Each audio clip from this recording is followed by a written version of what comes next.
Yannick, j'aimerais que tu expliques aux personnes qui sont là où est-ce que tu en étais quand tu es rentré dans le campus des créateurs nomades, comment tu te sentais avant, qu'est-ce qui t'avait amené à nous finalement? Alors j'étais perdu, j'étais totalement perdu à cette époque. J'hésitais entre faire développeur web, enfin continuer développeur web et devenir vidéaste. Et du coup, j'ai cherché sur Internet et j'ai trouvé le filon. Et quand tu dis que tu étais perdu, c'était quoi? Comment tu te sentais? Tu avais déjà essayé de faire des choses? Tu en étais où dans ton projet? Disons que j'ai eu pas mal de problèmes à cette année-là. Ça a fait que le gros down était en train de piquer. Et je me disais, il faut que je réagisse, sinon je vais être comme ça pendant quelques mois, voire des années. Donc, Qu'est-ce que tu as accompli depuis que tu as rejoint le campus? qu'est-ce que j'ai accompli? Oh là! J'ai fait pas mal de challenges, de projets clés aussi. Par exemple, j'ai fait, j'étais parti en Inde pendant 3 mois et pendant ces 3 mois en Inde, j'ai fait un projet clé qui était d'interviewer des entrepreneurs un peu éco-responsables, des associations, ce que j'ai fait. Et pour tester si vidéa ça me plaisait, j'ai filmé tout mon voyage en Inde. Et ça a été vraiment cool. Et suite à ça, quand je suis revenu, j'ai pris la décision de devenir vidéaste. Mais c'était pas fini. Donc j'ai continué encore à faire des challenges et tout ça pour péter les blocages et les peurs, comme tu dis souvent.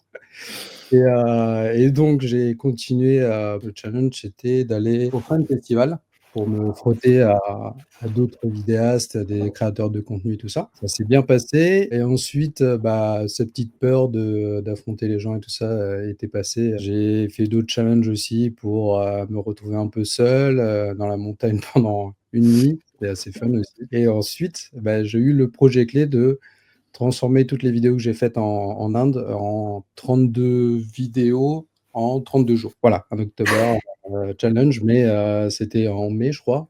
Donc, j'ai fait ça pendant 32 jours, histoire déjà de voir comment créer des contenus vidéo et de comprendre un peu mieux les réseaux sociaux, parce que je les ai postés sur LinkedIn, sur Instagram, sur TikTok et sur YouTube aussi, et voir l'impact que ça avait et tester un peu tout ça. Donc après ça, je me suis rendu compte que la création de contenu, ça peut être pas mal parce que, la finalité, c'est de devenir vidéaste de documentaire et pour financer mes futurs voyages, la création de contenu, c'est pas mal et je pense qu'il y a beaucoup de marché sur ça et donc j'ai décidé de créer Écho des créateurs pour faire des interviews des entrepreneurs autour de moi. Dans le campus aussi, j'en ai fait certains. Je crois que j'en ai fait 10, je crois, dans le campus. Yes. Pour parler de l'inspiration qu'ils ont eue pour changer de vie et donner aussi l'inspiration aux personnes qui voient ces vidéos. Qu'est-ce que ça t'a apporté, justement là, le projet clé, ça t'a permis des rencontres, où est-ce que ça t'a amené? Ça a été comme un feu d'artifice, en gros.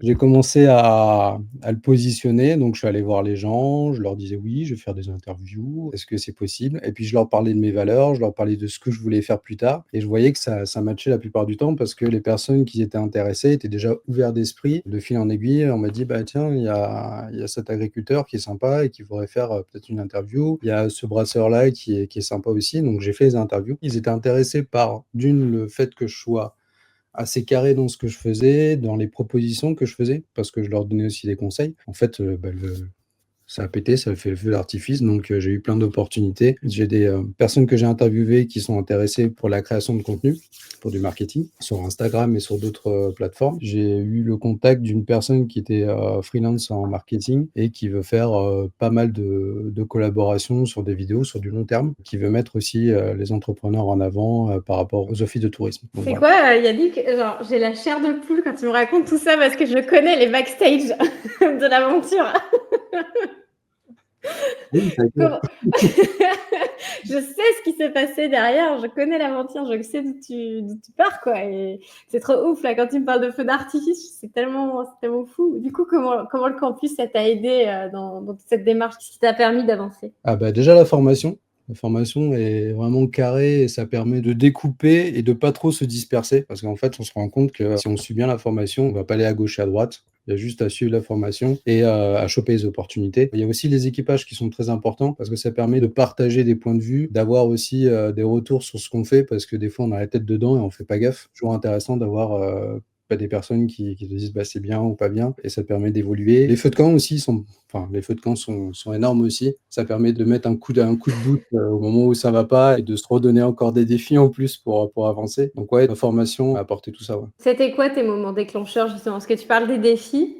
Ouais. T'en serais où aujourd'hui si tu avais pas rejoint le campus et que tu avais pas parce que tous les défis là que tu nommes, c'est quand même des défis qu'on a définis ensemble. T'en serais où aujourd'hui si tu avais pas rejoint le campus? Si j'avais pas fait les défis, je pense que je serais peut-être pas parti en Inde et en train de me morfondre. Je pense qu'il y aurait beaucoup de blocages qui seraient restés. J'aurais tourné en rond. J'aurais pas fait gaffe et le fait de rester dans la formation, d'avoir ces défis que tu m'as donnés, qui m'a permis de dépasser les blocages, d'effacer un peu enfin surtout le syndrome de l'imposteur, le truc qui est vraiment présent, ça m'a permis d'avancer. Mais sans ça, non, je pense que je serais très loin. Et tu avais hésité à rejoindre le campus? Ouais, au début, ouais, parce que, le budget, je l'avais, mais j'étais pas sûr. J'étais un peu, sur la défensive parce que, voilà, c'est un peu l'inconnu. Je sais que j'avais fait un petit call avec toi et Mumu pour voir ce qu'il en était et j'avais pris un peu de temps pour réfléchir. Après, j'ai fait le bootcamp et après le bootcamp, je me suis dit: «Bah, il faut se lancer, sinon on sait jamais». Enfin, c'est dans quelques mois, dans 1 an, dans 2 ans et non, non, il faut y aller, quoi. C'est quoi les 3 leçons que tu tires de ces derniers mois qu'on a passés ensemble, sur, ton aventure entrepreneuriale? De persévérer, mais il faut aussi savoir, changer de chemin quand il y a des opportunités, pas aller dans le mauvais sens parce que ça arrive aussi. Parler de son projet, parler de soi, j'avais du mal à intégrer et j'ai compris que la personne d'à côté ou le voisin ne sait pas que tu es vidéaste. Si tu en parles pas, bah, personne ne sait.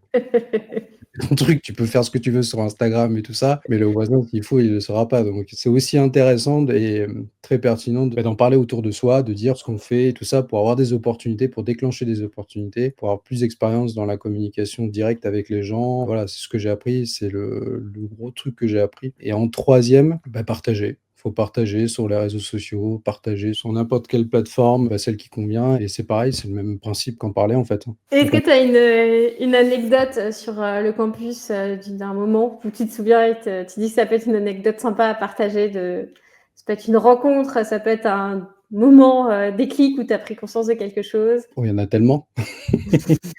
Des déclics, j'en ai eu plein dans les équipages. Mais disons que chaque équipage a apporté à chaque fois un déclic. Bah, par exemple, Manon, quand on était en équipage, j'ai vu, ce qu'elle faisait, je me disais: «Bah, c'est possible aussi que je le fasse». Pas pareil, peut-être pas la même qualité, mais c'est quelque chose que je peux faire, donc ça a été un déclic et je pense que ça fait partie du déclic où j'ai fait 32 vidéos, vlog. Est-ce qu'on peut en parler? Parce que quand tu as fait toutes tes vidéos, 32, Ouais. je me souviens qu'on s'est fait un call et je t'ai dit, mais Yannick, qu'est-ce que tu es en train de faire?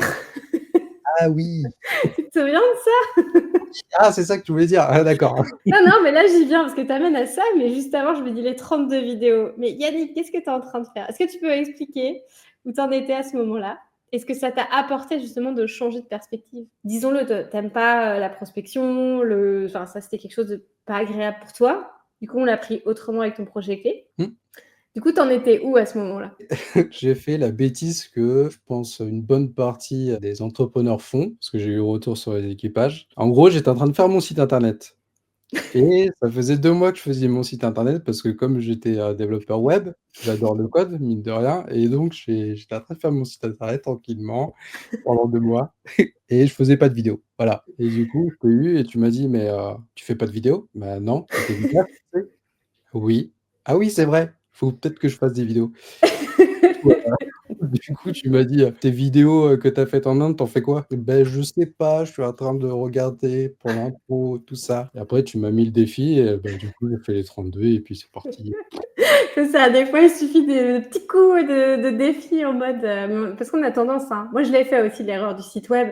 À un moment donné, je suis toujours en train de le changer ce maudit site web, donc ça sert à rien de faire un site web pendant des mois qu'on change constamment. À un moment donné, il faut faire des projets, puis il faut aller au contact des gens avec qui on a envie de bosser. Par quoi tu finirais, Yannick, pour une personne qui hésiterait à rejoindre le campus, qui se demande si c'est fait pour lui, si c'est un bon investissement, si c'est le move à faire ou pas? Bah, il faut foncer. Il faut foncer parce que, dans la formation, il y a tout.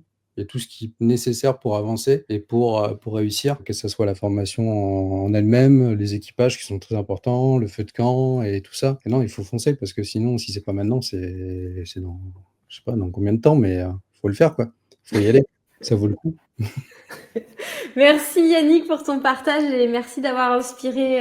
Yannick il s'est retrouvé en Inde et en Inde tu as aussi eu l'occasion d'avoir un contact sur place parce qu'il y avait Amandine dans le campus qui t'avait mis en contact et tout. Alors là il y a plein de choses qui se passent pour créer du lien. Merci beaucoup Yannick pour ton partage et on se retrouve sur le campus très vite. À bientôt.